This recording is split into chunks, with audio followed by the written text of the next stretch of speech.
গল্পের সওদাগর চ্যানেলে আপনাদের সবাইকে স্বাগত। আজকে আমরা শুনব হুমায়ুন আহমেদের লেখা গল্প অয়ময়। বদরুল আলম সাহেব তারাবির নামাজ পড়তে যাবেন। কি মনে করে যেন বাংলা ঘরে উকি দিলেন। ঘর অন্ধকার, অথচ তিনি সন্ধেবেলায় মাগরিবের নামাজে দাঁড়াবার আগেই বলেছিলেন বাংলা ঘরে যেন বাতি দেওয়া হয়। এরা কেউ কথা শোনে না। রাগে তার শরীর কাঁপতে লাগল। ইদানিং তারই সমস্যা হয়েছে, রেগে গেলে শরীর কাঁপে। বাংলা ঘরে বেশিক্ষণ দাঁড়িয়ে থাকা অসম্ভব ব্যাপার। বিকট দুর্গন্ধ। মানুষের শরীর পচে গেলে এমন ভয়াবহ ব্যাপার হয় কে জানত। দুর্গন্ধ নাকের ভিতর দিয়ে ঘ্যাত করে মাথায় চলে যায়। মাথা ঝিমঝিম করে, তারপরই বমি বমি ভাব হয়। বদরুল আলম সাহেব রুমাল দিয়ে নাক ঢাকলেন। ঘরে ঢোকার আগেই ঢাকা উচিত ছিল, দেরি হয়ে গেছে। তার মেজাজ আরো খারাপ হলো। বাংলা ঘরে ঢোকা উচিত হয়নি। কিছুক্ষণ আগে ভাত খেয়েছেন, খাবার দাবার বমি হয়ে যেতে পারে। তার স্ত্রীকে বলেছিলেন এখন ভাত না দিতে, তারাবি পরে খাবেন। এটা শুনল না। কেউ আজকাল তার কথা শুনছে না। তিনি নাকে রুমাল চাপা দিয়েই ডাকলেন, এই এই। কোনো সারা শব্দ পাওয়া গেল না। মরে গেছে নাকি? আশ্চর্য। একটা মানুষ, অর্ধেকটা শরীর পচে গেছে, তবু মরার নাম নেই। উপজেলা হেলথ কমপ্লেক্সের ডাক্তার জবাব দিয়ে দিয়েছেন। বলেছে হাসপাতালে রেখে কি করবেন? বড়জোর 2 দিন বাড়িতে নিয়ে যান। বাড়িতে আত্মীয় স্বজনের মাঝখানে আরাম করে মরবে। আর গাধাগুলো তাকে নিয়ে এসে তার বাংলা ঘরে শুইয়ে দিয়েছে। কি যন্ত্রণা! এটা কি তার বাড়ি ঘর? গাধাগুলোর সাহস দেখে তিনি স্তম্ভিত। বাংলা ঘর 10 কাজে ব্যবহার হয়। লোকজন আসে, সেখানে আধা পচা মানুষ এনে শুইয়ে দিল। বিকট গন্ধে বাংলা ঘরের ত্রিসীমানায় এখন কেউ যেতে পারে না। নাড়ি ভুড়ি উল্টে আসে। তিনি আরো উঁচু গলায় ডাকলেন, এই এই। কোনো জবাব পাওয়া গেল না। তিনি কিছুক্ষণ কান পেতে রইলেন। নিঃশ্বাস ফেলারও শব্দ আসছে না, নড়াচড়ারও শব্দ নেই। মারা গেছে বোধ হয়। আশ্চর্য এই বাড়ির লোকজনের কাণ্ডজ্ঞান। এখন মরে তখন মরে একটা মানুষ, তার ঘরে সন্ধ্যাবেলা বাতি দেয়নি, অথচ তিনি নিজে জায়নামাজে দাঁড়াবার আগে বলেছেন যেন বাতি দেওয়া হয়। কতক্ষণ আগে মরেছে কে জানে। অন্ধকার ঘর, কে জানে শিয়াল কুকুরে টেনে হয়তো খেয়ে ফেলেছে। তিনি নাক থেকে রুমাল সরাতেই ভক করে আরো খানিকটা গন্ধ নাকে ঢুকে গেল। তিনি বিশেষ গ্রাহ্য করলেন না। দেশলাইয়ের কাঠে ধরালে ঘর খানিকটা আলো হলো। না, মরেনি। পিটপিট করে তাকাচ্ছে। ডাক্তার বলে দিয়েছে 2 দিনের বেশি টিকবে না। আজ হলো 13 দিন। আজকাল ডাক্তারগুলোর কিরকম বিদ্যা বুদ্ধি! যে রোগীর 2 দিন বাঁচার কথা, সে 13 দিন বাঁচে কি করে? বদরুল আলম সাহেব বললেন, বেঁচে আছো? ইউনুস বলল, যে আছি। যখন এই বললাম তখন জবাব দিলে না কেন? ইউনুস জবাব দিল না। সে কথা বলেনি ভয়। বদরুল আলম সাহেবকে সে বড় ভয় পায়। তাছাড়া সে এবারের কামলাও না। সে কাজ করত পুপাড়ায়। তারা তাকে রাখতে রাজি না হওয়ায় সবাই মিলে এই বাড়িতে রেখে গেছে। বদরুল আলম সাহেবও রাখতে রাজি হননি। 2 দিনের বেশি টিকবে না শুনে কিছু বলেননি। তাছাড়া রমজান মাস। বদরুল আলম সাহেব রাগী গলায় বললেন, ঘরে বাতি দেয় নাই কেন? দেশেল নিব্বা গেছে। কুপির বাতি বাতাসে নিব্বা যাওয়ারই কথা। বাংলা ঘরে এখন কেউ আসে না, কাজেই হারিকেন দেওয়া বিপজ্জনক। চোর এসে নিয়ে যাবে, এই লোক তাকিয়ে তাকিয়ে দেখবে, কিছু করতে পারবে না। বাদ দিয়েছে? যে দিছে। আচ্ছা, ঠিক আছে। ঘর থেকে বেরোবার আগে তিনি আবার কুপি জেলে দিয়ে গেলেন, যতক্ষণ থাকে থাকুক। মসজিদে সবাই তার জন্য অপেক্ষা করছিল। তিনি যাওয়া মাত্র তারাবির নামাজ শুরু হলো। নামাজ শেষ হতে তেমন সময় লাগলো না, কিন্তু দোয়া আরো যেন শেষই হতে চায় না। এক দোয়ায় বাংলা, উর্দু, আরবি, নানান ভাষা। এই মৌলানা সাহেবের চাকরি এখনো স্থায়ী হয়নি। রমজান মাসে তার কার্যকর্ম দেখে তারপর স্থায়ী করা হবে তেমন কথা হয়েছে। বেটা সে কারণে দোয়ার মাধ্যমে কাজকর্ম দেখাচ্ছে। দোয়ার শেষ পর্যায়ে আবার ফুপিয়ে ফুপিয়ে কান্না, বড়ই বিরক্তিকর। বদরুল আলম সাহেব ঠিক করে রাখলেন আজ মৌলানাকে দু একটা কথা বলবেন। তিনি মসজিদ কমিটির সভাপতি, তার পক্ষে এসব বলা ভালো দেখায় না, তবু বলতে হবে। মানুষের কাজকর্ম আছে, সারা রাত জেগে দোয়া পড়লে তো আর হবে না। মৌলানা সাহেব দোয়ার শেষ পর্যায়ে চলে এসেছেন। ওগো পেয়ারা নবীর পেয়ারা দোস্ত, তোমার কাছে হাত না তুললে আমরা কার কাছে হাত তুলব? কারণ তুমি নিজেই তো কোরআন মাজিদে বলেছ, মারাজাল বাহরাইনি ইয়াল তাকিয়ান, অর্থাৎ তিনি বহমান রেখেছেন দুটি বিশাল জলরাশিকে।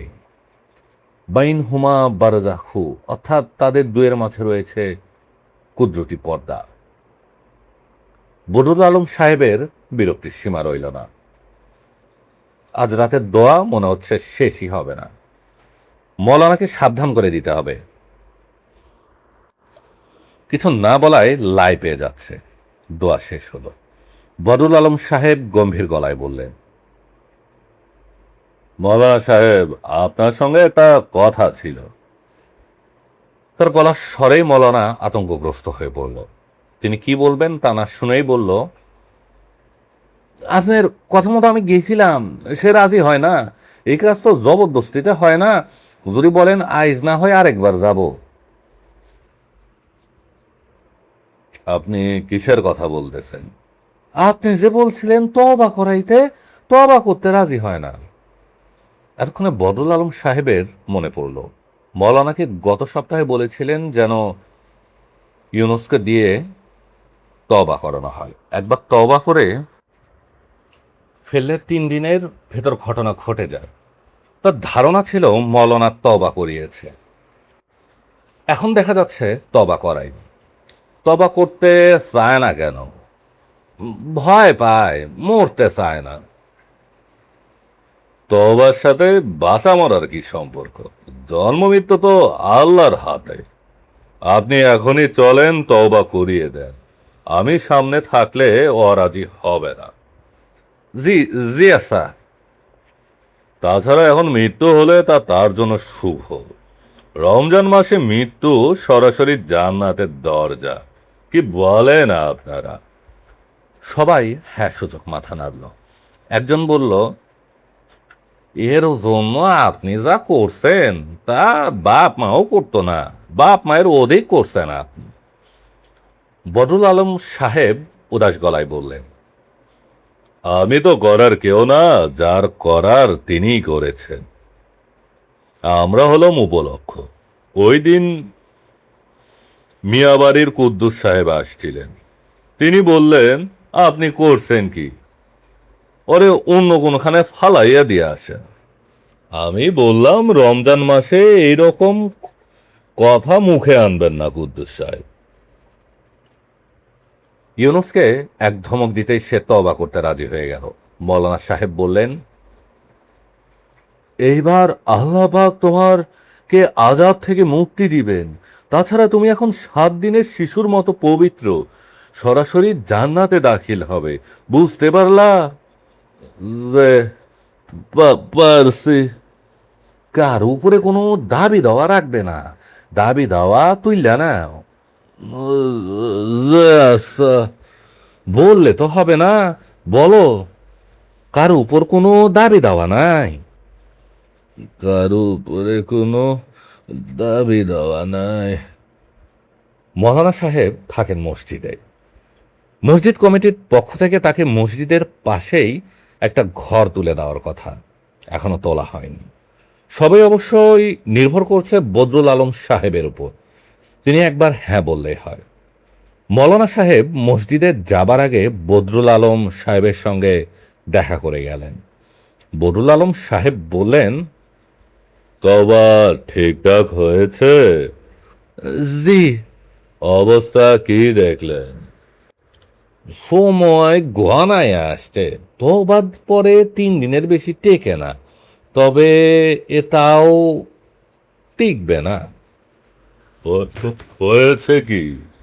জানি না, শরীর পচে যাচ্ছে এই তো দেখি, গন্ধে থাকা মুশকিল। এদিকে 27 রোজায় মেয়ে জামাই আসতেছে। মৌলানা দৃঢ় গলায় বলল, 1-2 দিনের বেশি নাই। তবা পড়ানোর 4র্থ দিনেও দেখা গেল ইউনুস বেঁচে গেছে। প্রশ্ন করলে চিঠি করে জবাব দেয়। তবে অবস্থা যে খুব খারাপ তা বোঝা যায়। আগে শরীরের পচা দুর্গন্ধ বাংলা ঘরের আশেপাশে সীমাবদ্ধ ছিল, এখন তা বাড়ির ভেতরে পর্যন্ত গেছে। স্যানিটারি ইন্সপেক্টরের পরামর্শে ঘরের চারদিকে প্রচুর ফিনাইল দিয়েছেন, তাতেও গন্ধ যায় না। তাছাড়া বাংলা ঘরের চারপাশে এখন শিয়াল ঘোরাফেরা করে, মানুষ পচা গন্ধের আকর্ষণ এড়াতে পারে না। বদরুল আলম সাহেব নাকে রুমাল চাপা দিয়ে দেখতে গেলেন। কিরে, অবস্থা কি? যে ভালো। ভালো হলেই ভালো। রাইতে বড় ভয় লাগে। ভয় লাগে কেন? কি যেন চারপাশে ঘোরাফেরা করে, চোখে দেখি না, খালি কথা শুনি। মৌলানা সাহেব এসব শুনে বললেন, সময় ঘনায় আসছে, আজরাইল চারপাশে ঘোরাফেরা করে। মৌলানার উপর বিরক্তিতে বদরুল আলম সাহেবের গা জ্বলে যায়। কি সব কথা, আজরাইল ঘোরাফেরা করে? বেটা তবাটা ঠিক মতো পড়িয়েছে কিনা কে জানে। মৌলানা সাহেব, জি। তবা কি ঠিকঠাক পড়ানো হয়েছে? জি, তা হয়েছে। দেখেন আরেকবার পড়াবেন কিনা, কষ্ট পাচ্ছে এই জন্য বলতেছি, অন্য কিছু না। আইজ আরেকবার পড়ায় যাব, কোনো অসুবিধা নাই। তবা দিনের মধ্যে 2বারও পড়ানো যায়, কোনো অসুবিধা নাই। এই প্রসঙ্গে রাসূলুল্লাহ সাল্লাল্লাহু আলাইহি ওয়াসাল্লামের একটা হাদিস আছে, পেয়ারা নবী বলেছেন। আচ্ছা থাক, আরেকদিন শুনব। মৌলানা সাহেব বললেন, অনেক সময় মনের মধ্যে কোনো আফসোস থাকলে জান বাইর হইতে চায় না, জিজ্ঞেস করিয়া দেখা দরকার, কিছু খাইতে চাই নাকি, কাউরে দেখতে চাই কিনা। আচ্ছা, এটা খোঁজ নিব। দ্বিতীয়বার তওবার কথা শুনে ইউনুস বেশ অবাক হলো, চিচি করে বলল, একবার তো করছি, তওবার পরে কোনো পাপ কাজ করি নাই। মৌলানা সাহেব বিরক্ত গলায় বললেন, নাফরমানি কথা বলবা না, পাপ করছো কি করো নাই তার বিচার তোমার উপরে না, আল্লাহ পাকের উপরে। আবার তওবা পড়ানো হলো। বদরুল আলম সাহেব তওবা পড়ানোর শেষে খোঁজ নিতে এলেন। কিরে, শরীর কেমন? যে ভালো। কিছু খাইতে মন চায়? যে না। মন চাইলে বল। তেঁতুলের পানি দিয়ে ভাত খাইতে মন চায়। তাকে তাকে তেঁতুলের পানি দিয়ে ভাত খেতে দেওয়া হলো। ভাত খাওয়া শেষ হবার সঙ্গে সঙ্গেই শ্বাসকষ্ট শুরু হলো। বুক হাঁপড়ের মতো ওঠানামা করছে, চোখ মনে হয় বের হয়ে আসছে। বদরুল আলম সাহেব মৌলানাকে খবর দিয়ে রাখলেন, ভালো মন্দ কিছু হলে দিনের মধ্যেই দাফন কাফন শেষ করতে হবে। দিনে কিছুই হলো না। রাতে শ্বাসকষ্ট মনে হলো খানিকটা কমে এসেছে। মৌলানা সাহেব ঘুমোতে গেলেন।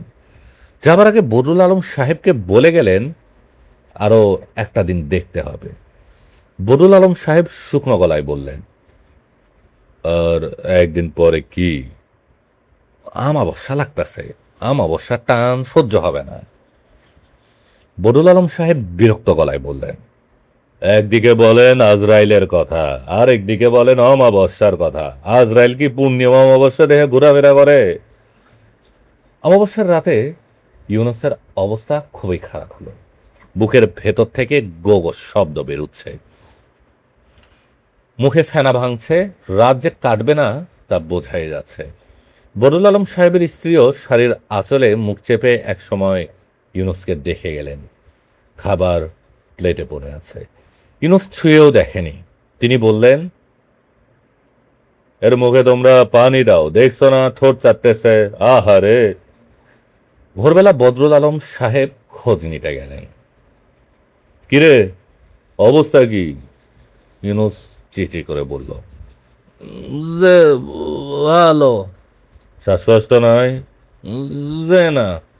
বদরুল আলম সাহেবের মুখ গম্ভীর হয়ে গেল।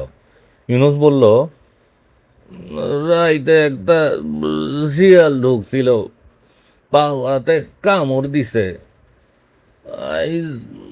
আপনি বইলে দিবেন হাতের কাছে যেন একটা লাঠি দেয় আর একটা হারিকেন। বদরুল আলম সাহেব কিছুই বললেন না। তার মেজাজ রোজার সময় এমনিতেই চড়া থাকে, আর সেই মেজাজ আকাশে চড়ে গেল। তিনি ইফতারির সময় মজনুকে বলে দিলেন ইউনুসের হাতের কাছে যেন একটা লাঠি দেওয়া হয় আর একটা হারিকেন। মজনু এবাড়ির কামলা, তার উপর দায়িত্ব ইউনুসকে খাবার দাবার দিয়ে আসা। এই কাজটা তার খুব না পছন্দ, কারণ ইউনুস এখন আর নিজে নিজে খেতে পারে না, খাবার মুখে তুলে দিতে হয়। ঘেন্নায় মজনুর বমে আসার উপক্রম হয়। মজনু বলল, ইউনুস হারামজাদা বিরাট বজ্জাত। বদরুল আলম সাহেব তাকালেন। কেন বজ্জাত সেটা শুনতে চান। মজনু বলল, মৌলানা সাহেব যে দুইবার তওবা করাইলেন, কোনোবারই হারামজাদা তওবা করে নাই। মৌলানা সাহেব তার যে কথা বলেছেন সে মনে মনে উল্টা কথা বলেছে। তোকে কে বলেছে? হে নিজেই বলছে তওবা করলে জীবন শেষ, এই জন্য। বলিস কি? হারামজাদা বিরাট বজ্জাত। মাগরিবের নামাজের পর বদরুল আলম সাহেব ইউনুসকে দেখতে গেলেন। ইউনুসের হাতের কাছে লাঠি, হারিকেন জ্বলছে। কিরে, তুই নাকি তওবা করস নাই? ইউনুস চুপ করে রইল। কেন করস নাই? আল্লাহর সাথে মশকরা, হারামজাদা, তুই তো বিরাট বদ। ইউনুস ক্ষীণ স্বরে বলল, মরতে মন চায় না। দীর্ঘ সময় বদরুল আলম সাহেব ইউনুসের দিকে তাকিয়ে রইলেন। তার একটা পা ফুলে কোল বালিশের মতো হয়ে গেছে। এই পায়ে বোধহয় শিয়াল কামড়েছে। ইউনুস বলল, আপনি যদি বলেন তাইলে আর একবার ঠিক মতো তওবা করি। থাক, তার আর দরকার নাই। তোর যখন অতই বাসনের শখ, দেখি একটা চেষ্টা কইরা চল, তোরে ময়মনসিংহ লইয়া যাই, দেখি কি অবস্থা। ইউনুস মনে হয় কথাগুলো ঠিক বুঝতে পারে না, ঘোর লাগা চোখে তাকিয়ে থাকে। বদরুল আলম সাহেব রাতেই মহিষের ব্যবস্থা করেন। প্রথমে যেতে হবে নেত্রকোনা, নেত্রকোনা থেকে ময়মনসিংহ। সেখানে ডাক্তাররা জবাব দিলে নিতে হবে ঢাকা। মহিষের গাড়ি রওনা হলো রাত 8টায়। অঞ্চলের সমস্ত মানুষকে অবাক করে দিয়ে তিনিও সঙ্গে চললেন। অনেক দৌড়াদৌড়ি ছোটাছুটির ব্যাপার আছে, ছেলে ছোকরাদের উপর ভরসা করা যায় না। ইউনুস, যে ঝুলে থাক, হাল ছাড়িস না, আমি আছি। ইউনুসের চোখ দিয়ে পানি পড়ে। সে প্রাণপণে ঝুলে থাকার চেষ্টা করে। মহিষের গাড়ি দ্রুত এগিয়ে যায়।